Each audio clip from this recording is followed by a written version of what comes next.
Hey guys, welcome back to Mental Health Monday.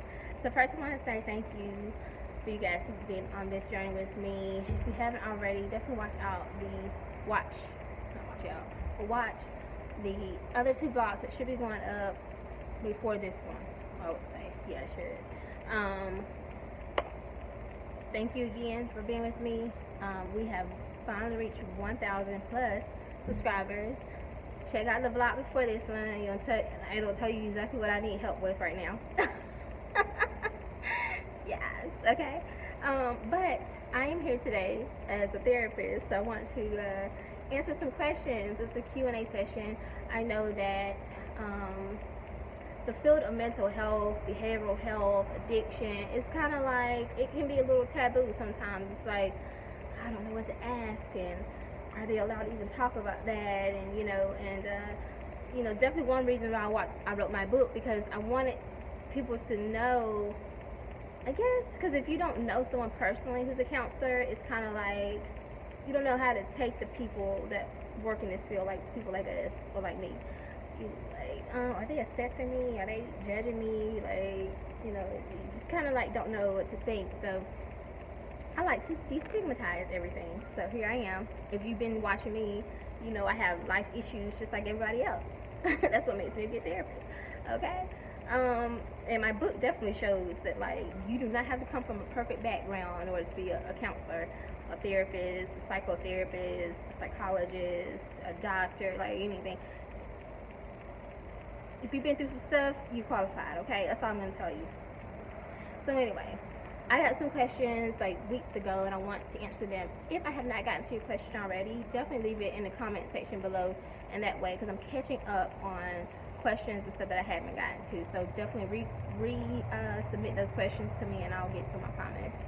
So July, we're on the last three days of July, and July is Minority Mental Health Month, Mental Health Awareness Month, and so as a black woman, I am a double minority, and so I wanted to definitely just make a mention of that again, because there's a lot that goes on with being a minority. I don't even know if I like that word, but it's a lot that goes with that. It's a lot of extra stuff that comes with it, and it's a lot of extra work that you got to do. Oh, I'm sorry, your email. It's a lot of extra, work that you have to do to get to a certain level that other people don't have to do. So let's just be real, right? Let's say, for example, if I submitted my resume, my name starts with an SH. Automatically, there's a judgment there. It's like, is she like the like ratchet ghetto type girl? I don't know, because the name, right? And it's the stereotypes. It's all that. So it's already that prejudgment just based on a name. If you have an urban type name, so you already have that counting against you. Now, of course, when they read my resume, it's like, oh my god, can we schedule an interview? Like every time. So I don't worry about that. And plus, they can Google me, literally Google me, and see I'm not that. I don't fit that in at all. I never have. But you can see how that could be used against me if I hadn't literally put in so much work to, like, literally not even allow that to be a factor. If that makes sense. But anyway, let me get to these questions. In celebration of Minority Mental Health Awareness Month, I would appreciate if you guys would purchase one of my books and give it to a girl, a guy, a young person, whoever you feel needs it, because my book is all about mental health. It's deeply rooted in the context of it, in the substance of it. It's mental health. It's when you're raised in that level of dysfunction that can come from untreated mental health, or things that trigger mental health, right? The domestic violence, sexual abuse, addiction, just so much, right? So that's what my book is about. And so in honor of these last 3 days, if you haven't, or if you already have, I would appreciate that. And comment below if you plan to do so. I appreciate you in advance. Alright, so let me get through this because we're going to be at 10 minutes before I know it. Alright, so today's questions are from my subscriber Nick Bonin. I think I said your name right. I'm sorry if I didn't. The first question he asked was, what are some good schools for counseling? Well, I won't give any specific names except the school I went to, but I will tell you this. I finished my master's at Gardner Webb University. I actually did my bachelor's and my master's at Gardner Webb University. And great school, great counseling program. I think when I went, it was a master, so MA, Master of Arts / Education Specialist. So my credentials are a little different. The letters behind my name are different. It's not just an MA, it's an MA and an EDS. So that prepares me to teach automatically, and that's why I do these vlogs. For me, it's education, it's teaching as well, but combine it with media and production, content creation. But I realized very early on that I'm an educator by nature. So I love my program. I love my program because there was a lot of presentations that we had to do, a lot of PowerPoint presentations, getting up in front of the class, and like doing a lot of research, which is grad school anyway. Doing a lot of research, but creating presentations and getting up in front of 20 people and presenting that information to them and educating them on that. Because think about it, they weren't studying the same topic that you were. They were researching something else. So we're all educating each other on all these different topics. But by the time we leave that class that day, we have a whole list of stuff that we know now. We have information now that is compiled, right? And so any type of public speaking fears or like anxiety, all that kind of stuff, you basically kind of grew out of that. And that helped me a lot because you either going to do it or you're not going to pass. And at the end of the day, you have to be comfortable enough at least sitting beside someone and talking to them and listening to them.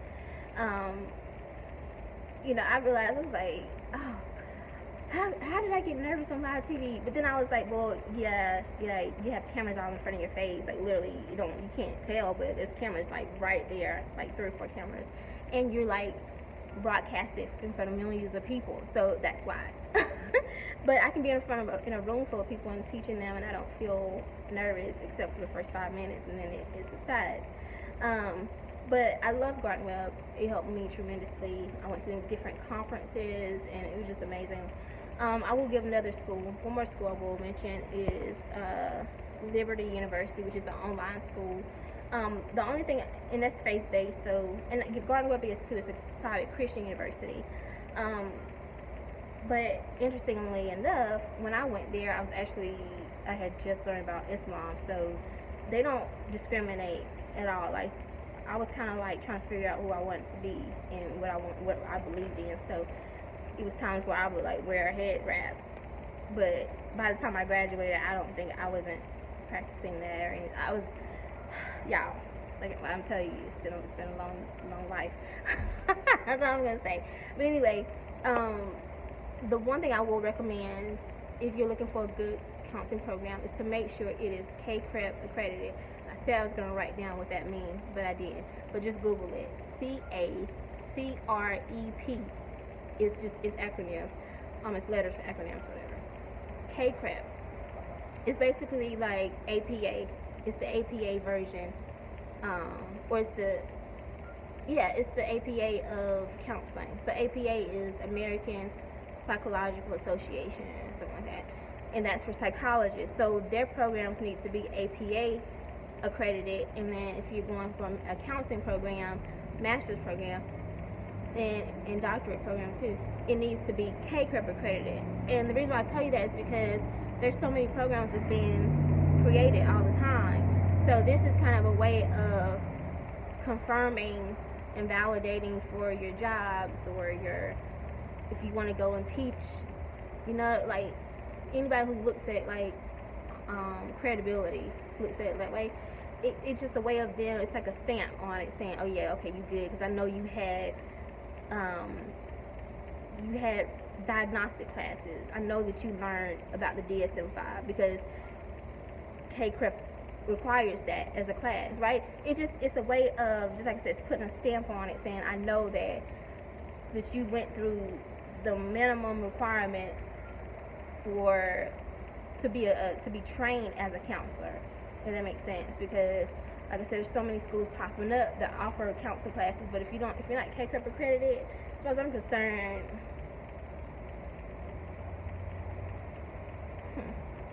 that's all I'm gonna say. I mean, but then like someone said, do we really check doctors' credentials when we go into the hospital when we're in pain? Do we stop the doctor and say, hold on, wait, did you go to John Hopkins, whatever university?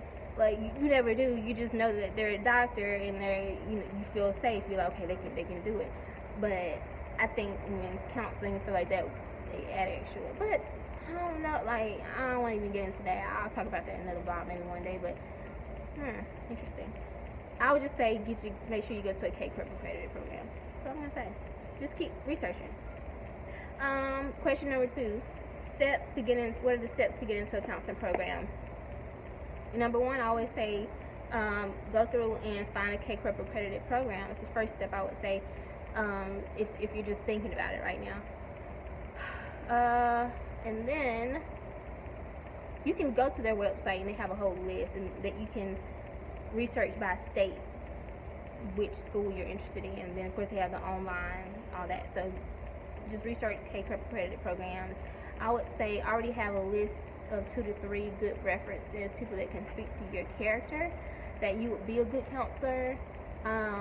Research what a counselor does and who they like, good qualities of a counselor, like not judgmental, being empathetic, a good listener, and those things. So someone who can speak to those qualities in you already, like naturally, before you even go through the program, if that makes sense.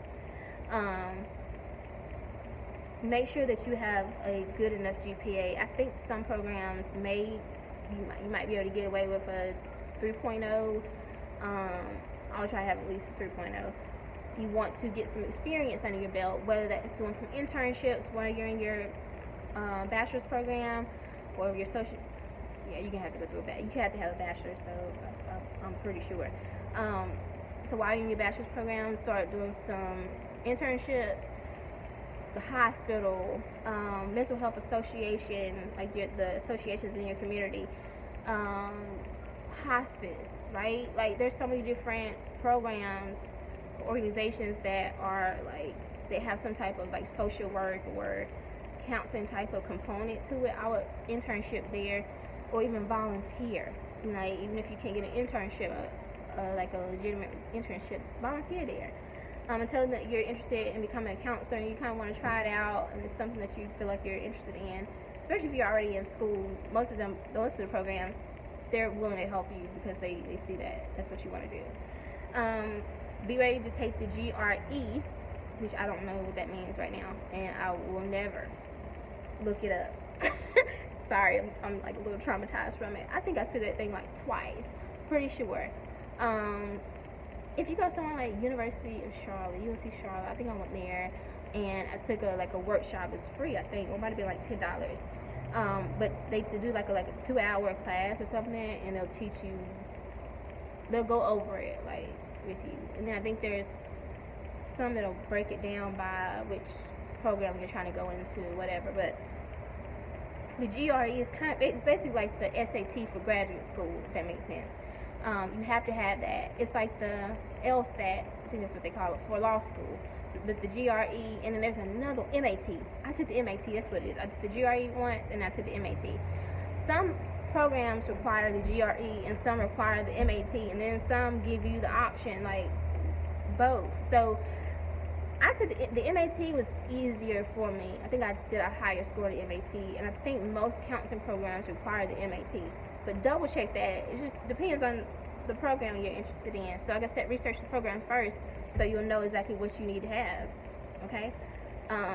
But be prepared to study for that GRE. It's not like something you can just get up, because I'm telling you, like literally, math, science, writing, like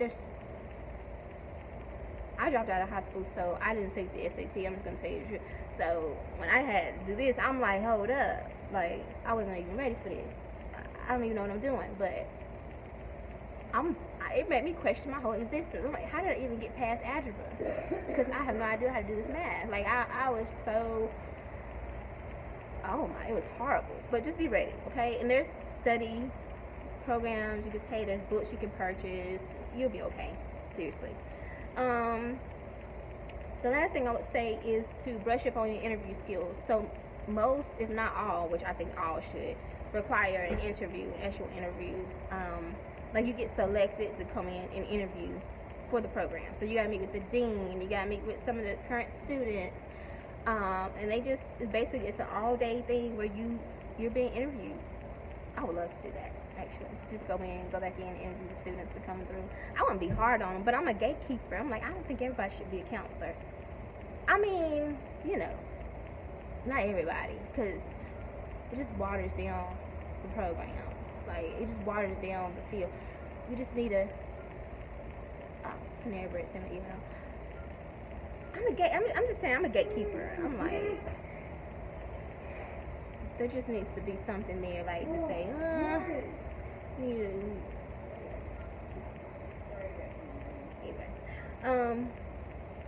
Third question. What are some minors? Well, in graduate school, I don't think you can actually minor in something. I think you can have multiple master's programs. But there is, at Gardner Webb, there was like a double major type thing though. So I know there was like, you could get your master's in counseling and then also your MDiv. So master's in divinity or theology, I believe is what it's called. And then I know there's some counselors who have an MBA, but I think they did this.